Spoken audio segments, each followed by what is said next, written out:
कि अभी प्रश्न आया हमारे पास कि त्रेता युग में होली का बुआ के जलने के बाद क्या लोगों ने होली खेली थी? यदि नहीं तो होली त्यौहार की शुरुआत कब हुई? ये प्रश्न है। इसका उत्तर है होली उससे पहले भी खेली जाती है। और फिर देखो, होली का जल गई, प्रहलाद जी बच गए, इस खुशी में वहां के लोगों ने होली खेली। ये तो बिल्कुल बिल्कुल गलत बात है। कारण क्या? वो हिरण्यकश्यप की नगरी है, उसमें होली जलने से तो मातम हुआ है, दुख हुआ है सबको। और राक्षसों की नगरी है, वो होली क्यों खुशी में खेलेंगे? वो तो गमगीन हो गए, परेशान हो गए, दुखी हो गए, क्योंकि प्रहलाद सारी नगरी का दुश्मन था, सबका दुश्मन था। दुश्मन जीत जाए और वहां की राजा की बहन होली जलेगी, जब अग्नि में सुहा हो गई, समाप्त हो गई, तो क्या वहां खुशी मनाएंगे? प्रहलाद को मारने के इतने उपाय कि जब प्रहलाद बच जाता था तो क्या राक्षस खुश होते थे कि दुखी होते थे? तो होली का उनकी बहन जल गई और उनका दुश्मन बच गया, तो होली खेलेंगे खुशी के मारे? क्या आप लोग बात कर रहे हैं? ऐसा नहीं है। ये होली जाए, वहां तो सब परेशान हो गए कि कैसे प्रहलाद को मारा जाए, तो वहां खुशी नहीं हुई। वो राक्षसों की नगरी है, वो सब राक्षस उनके पीछे पड़े, उनकी बहन जल के मर गई, उनको दुख हुआ और प्रहलाद को मारने के और नए नए षड्यंत्र करने लगे। वो होली के जलने के बाद खुशी के मारे क्यों नाचेंगे, झूमेंगे और क्यों होली खेलेंगे? ये होली का त्यौहार अनादि है। मैं एक बड़ा गुप्त आपको रहस्य बताना चाहूंगा। जैसे कि दिवाली के दिन बहुत सी बातें सुनने को मिलती हैं, पढ़ने को मिलती हैं कि जब राम जी आए थे तब दिवाली उत्सव मनाया। क्या उससे पहले दिवाली नहीं मनाते थे? और गिरिराज गोवर्धन भगवान ने मूल्य बैठा, उसके बाद गिरिराज गोवर्धन की पूजा होने लगी। ये सब बातें और भी जितने हमारे त्यौहार हैं, रावण को मारा गया तो तब से दशहरा मनाने लगे, अमुक त्यौहार इस कारण से मनाया जाता है, अमुक त्यौहार इस कारण से मनाया जाता है। लेकिन मैं आपको बताना चाहूँगा, बड़े गंभीर बात है, ये सृष्टि की कभी शुरुआत हुई नहीं, किसी भी त्यौहार की कभी शुरुआत नहीं हुई, ना सृष्टि की कभी शुरुआत हुई। ये अनादि है। ना आत्मा की कभी शुरुआत हुई, ना परमात्मा की कभी शुरुआत हुई, ना इस माया की कभी शुरुआत हुई। यहाँ कुछ भी कभी भी शुरुआत हुआ नहीं, ये सदा से है। परमात्मा सदा से, आत्मा सदा से, और ये प्रकृति भी सदा से है। बस प्रलय के समय प्रकृति भगवान के अंदर लीन हो जाती है, लेकिन समाप्त नहीं होती, और बाद में फिर बाहर प्रकट हो जाती है, लेकिन नई नहीं बनती। जैसे कंप्यूटर में आप कंप्यूटर ऑफ कर देते हैं, तो उस समय भी जब ऑफ किया है हमने कंप्यूटर, तब भी उसके भीतर डाटा ज्यों का त्यों सुरक्षित है, बस दिखाई नहीं देता, और डिस्प्ले बिल्कुल काला दिखाई देगा। और फिर हम जब दोबारा से क्लिक करेंगे, ऑन करेंगे, उसके बाद आप पिक्चर देखें, जो भी आपका डाटा आपके स्क्रीन पे सामने आ जाएगा। तो कंप्यूटर का डाटा बंद करने पे समाप्त नहीं होता, केवल दिखना बंद हो जाता है। और उसको जब चलाते हैं तो नया डाटा नहीं बनता, वो पहले से उसके भीतर होता है। इसी प्रकार ये प्रकृति कंप्यूटर की तरह है। जब इसका समय पूरा हो जाता है तो उस समय होता क्या, इस कंप्यूटर को, प्रकृति रूपी कंप्यूटर को भगवान बंद कर देता है, लेकिन खत्म नहीं करते। प्रलय में प्रकृति मिटती नहीं, सिमटती है। मिटना अलग, कंप्यूटर को तोड़ देना, मिटा देना अलग होता है, और उसको फोल्ड करके रख देना अलग बात है। इसी प्रकार प्रकृति कभी मिटती नहीं और ना कभी ये बनती है। हाँ, परिवर्तनशील अवश्य है।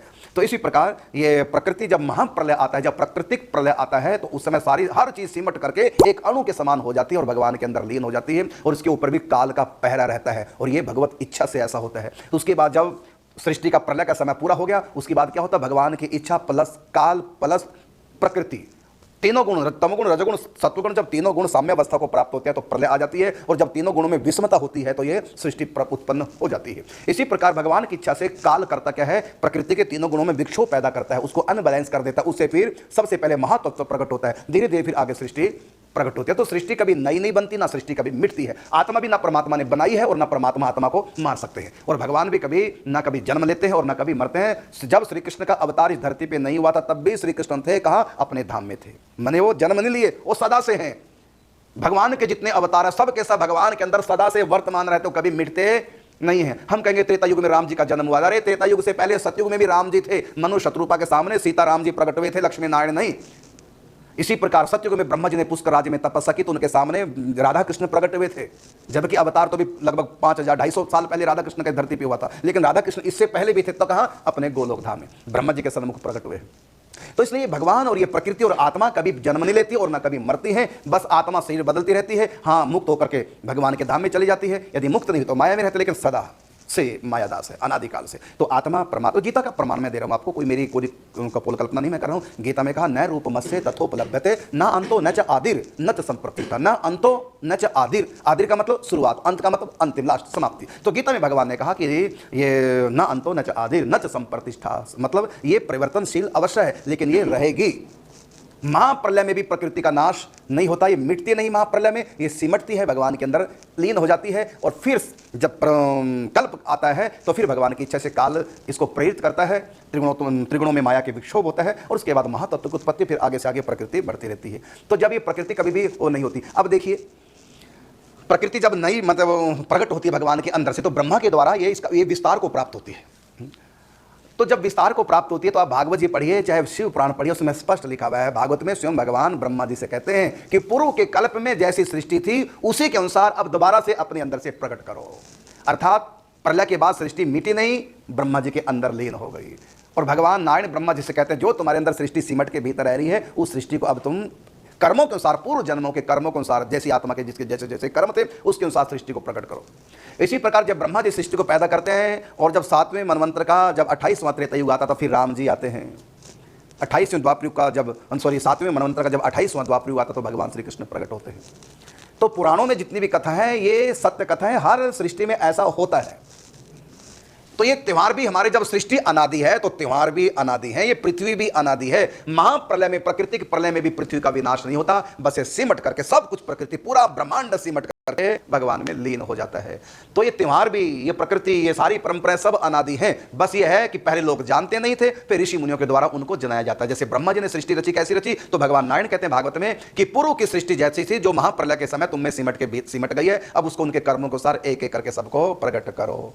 तो ये तो प्रकट हुई है, नई ब्रह्मा जी ने नहीं बनाई, बस ये परिवर्तनशील है। इसी प्रकार जितने हमारे त्योहार है सारे पूर्व कल्प में भी थे। जब होली का दहन नहीं हुआ था, इस कल्प की बात करूं, इससे पूर्व कल्प में भी होली मनाते थे, हर बार होली। और जब ये सृष्टि बिल्कुल भी नहीं थी उससे पहले गोलोक धाम में होली, निकुंज वृंदावन में नित्य होली, बसंत ऋतु में तो भगवान के धाम में नित्य होली है। तो वो होली का उत्सव जो यहाँ लोग नहीं जानते थे, तो जब राधा माधव अवतार लेके आए हैं तो उन्होंने बताया। और इससे पहले संत जानते थे तो संत होली खेलते थे। और देखिए गर्ग संहिता में आप पढ़िए, गर्ग संहिता में होली उत्सव की बात आई है। और ये गर्ग संहिता उस समय ग्रंथ उस समय का जब भगवान श्री कृष्ण का भी अवतार नहीं हुआ था। आप पढ़िए गर्ग संहिता, बल्कि स्वयं गर्गाचार्य जी ने, गर्ग संहिता के बाद की घटना है, बल्कि ये कथा देवऋषि नारद जी ने जनक महाराज को सुनाई और उसमें बता रहे हैं राधा कृष्ण की होली की कथा गर्ग संहिता में। मैंने कृष्ण अवतार से भी पहले होली, तो भगवान के नित्य धाम में सारे त्योहार मनाए जाते हैं। वही त्योहार पे समय समय पर संतों के द्वारा किसी विशेष घटना से प्रकट होते हैं, लेकिन ये त्योहार सारे अनादि हैं। भगवत धामों में ये सब त्योहार मनाए जाते हैं। बल्कि निकुंज की कथा में हम कई बार बताते भी हैं कि जो अष्टद्वारी महल है श्वेत स्फटिक मणि का, यहाँ पर दिवाली उत्सव सबसे धूमधाम से मनाया जाता है। अलग अलग कुंजों में अलग अलग उत्सव, तो उसमें दिवाली का उत्सव कहाँ निकुंज में मनाते हैं, अष्टद्वारी महल जो स्फटिक मणि का है, 12 किलोमीटर का है राउंड वाला, इतना बड़ा ये महल है, इसको अष्टद्वारी महल बोलते हैं। तो इस महल में होली का उत्सव कब, जब राधा कृष्ण का अवतार भी नहीं हुआ था उससे पहले का उत्सव। तो ये त्यौहार हमारे अनादि होते हैं, किसी ना किसी बहाने से हम प्रकट कर देते हैं। अब आप देखिए, कई लोग कहते हैं कि दशरथ पर विजय प्राप्त की इसलिए इसका नाम है विजयदशमी, ये कहा जाता है। अब बताइए, रावण के मरने के बाद अगले दिन, रावण के मरने के बाद अगले दिन पुष्पक विमान के द्वारा राम जी आ गए, तो दशहरे के कितने दिन के बाद दिवाली होती है? अगले दिन दिवाली होती है, 10वें के दिन दशहरा है, और उसके बाद फिर जय पूर्णिमा, फिर अमावस, फिर दिवाली आएगी। हाँ, 20 दिन हो गए ना। ये दशहरा कब मनाया जाता है? आप पढ़िए, देवी भागवत पुराण में लिखा है। नवरात्रों में भगवान राम ने किष्किंधा पर नवरात्रों का व्रत किया, देवऋषि नारद जी को आचार्य बना करके 9 दिन व्रत किया, और 10वें के दिन शस्त्र पूजा की, और 10वें के दिन वहां से चले बंदरों की सेना बना करके राम जी। 10वीं के दिन ये त्योहार वहां का है। तो ये देवी भागवत पुराण में लिखा है। लेकिन ये जरूरी नहीं है कि हम यही इसी को सत्य माने, और जो घटना वो भी सत्य है, क्योंकि अलग अलग कल्पों के अनुसार त्योहार अलग अलग भी हो सकते हैं। कारण क्या? क्योंकि यहाँ यदि माने, जैसे देवी भागवत पुराण में लिखा हुआ है कि 10वें के दिन राम जी किष्किंधा से चले हैं सेना लेकर शस्त्र पूजन करके, नवरात्रों में 9 दिन वो किया, तो इसका मतलब 10 से 20 दिन के बाद राम जी आ गए थे। दिवाली यदि कहें कि राम जी जब अयोध्या आए तभी दिवाली मनाएगी, इसका मतलब दशहरे के बाद दिवाली 20 दिन की है। तो इसका अर्थ यह हुआ कि 20 दिन के अंदर पहुंच भी गए पैदल किष्किंधा से लंका, और राम रावण युद्ध भी हो गया 20 दिन में, और राम जी वापिस पहुंच भी गए। ये भी यहाँ मैचिंग नहीं हो रही है बात की। क्यों नहीं हो रही है? क्योंकि 80 दिन युद्ध चला है राम रावण में। अब यहाँ देखिए, यहाँ तो राम जी किष्किंधा चलते उसके 20 दिन के बाद दिवाली है। इसका अर्थ है कि कभी कोई त्योहार किसी कल्प में किसी दिन से प्रकट हुआ है, कोई त्योहार किसी दिन से। हम क्या करते हैं कि कल्प भेद न जानकर 2-2 कल्प की बातों को एक कल्प से जोड़ करके और गड़बड़ कर देते हैं।